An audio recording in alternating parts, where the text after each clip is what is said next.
안녕하세요. 세상의 모든 돈을 복사하는 남자 돈복나입니다. 제가 오늘 감기에 좀 걸려서 코맹맹이 소리가 좀 날 수 있습니다. 이해하시고 오늘의 브리핑 좀 들어주세요. 그럼 시작하겠습니다. 비트코인 변동성 지수는 최근 일부 올라왔지만 여전히 역사적으로 낮은 상태를 유지하고 있습니다. 보시다시피 2017년 이후로 비트코인 변동성 지표가 35 이하에 접근했던 이후에는 언제나 급격한 변동성이 발생하곤 했었는데요. 자, 여기서도 급격하게 올라왔고 여기서도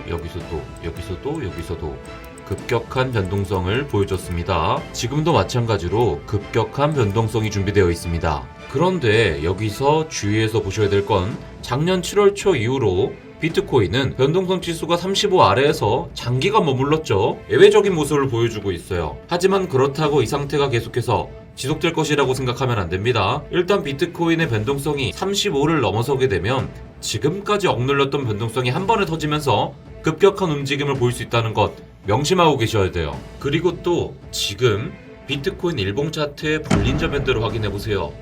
28K 중심으로 밴드가 아주 좁아졌습니다. 밴드가 이렇게 좁아진 이후에는 다시 크게 확장되면서 큰 변동성을 보이는 경향이 있습니다. 지금부터 집중하셔서 시장의 신호를 잘 확인하셔야 됩니다. 그리고 마침 지금 시장에는 비트코인의 변동성을 촉발시킬 신호탄이 많이 준비되어 있죠. 그게 뭘까요? 바로 미국 CPI 발표입니다. 4월의 미국 CPI는 한국 시간으로 이번 주 수요일 저녁 9시 30분에 발표됩니다. 전년 동월 대비 헤드라인 CPI의 경우 지난달보다 0.8%포인트 낮은 5.2%로 예측되는 상황입니다. 이렇게만 보면 물가가 많이 빠지는 건가 하는 생각도 들 수 있겠죠. 하지만 그렇게 단순한 문제는 아닙니다. 변동성이 큰 식품과 에너지를 제외한 상품 및 서비스의 가격 변동을 측정하는 근원 CPI 전년 동월 대비 예측치를 보시면 5.6%로 지난달의 5.5%보다 오히려 높은 상황입니다. 결국 이번에도 연준이 가장 중요하게 생각하는 서비스 섹터의 물가, 특히 임금 관련 물가는 여전히 높을 것으로 시장이 판단하고 있는 것이죠. 자, 다시 전년 동월 대비 헤드라인 CPI를 보시길 바랍니다. 예측치가 5.2%로 잡혀 있는데 이것에 대한 의견은 예측 기관마다 분분한 상태입니다. 블룸버그 컨센서스는 이번 CPI가 6%로 지난달과 동일할 것으로 보고 있습니다. 현재 3월 CPI가 5.2%대로 떨어질 것이라는 시장의 예측은 클리블랜드 연방은행의 예측이기도 합니다. 클리블랜드 연방은행의 전망치가 항상 맞는 것은 아니지만 최근에는 블룸버그 컨센서스보다 오히려 더 적중률이 좋았습니다. 일단 현재 시장의 분위기를 보면 전년 동월 대비 CPI가 클리블랜드 연준의 예측처럼 5.2% 정도로 떨어져 준다면 안도랠리가 나올 가능성이 높은 편인데요. 하지만 반대로 헤드라인 CPI가 6%에 가깝게 발표될수록 시장은 조정을 받을 가능성이 높다고 보시면 되겠습니다. 5월 FOMC 금리 결정에 대한 예측치를 보면 현재 25bp 인상에 대한 확률이 68%로 더 높은 상황입니다.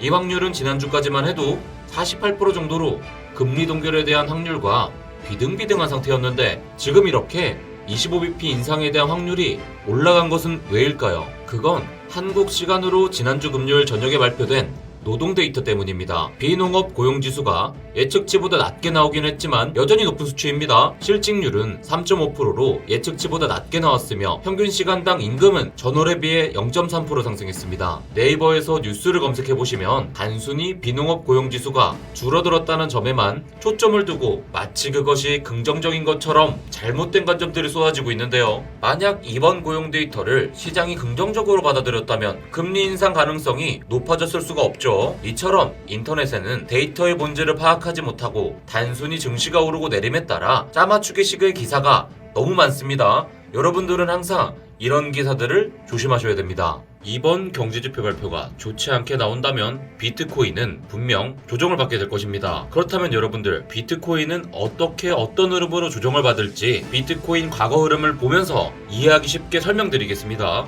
초록색 화살표로 표시한 부분을 보시겠습니다. 16.3K부터 강하게 올라왔던 상승 추세가 23에서 24K 매물대를 만나면서 그 추세가 둔화되기 시작했습니다. 그리고 조정이 나왔죠.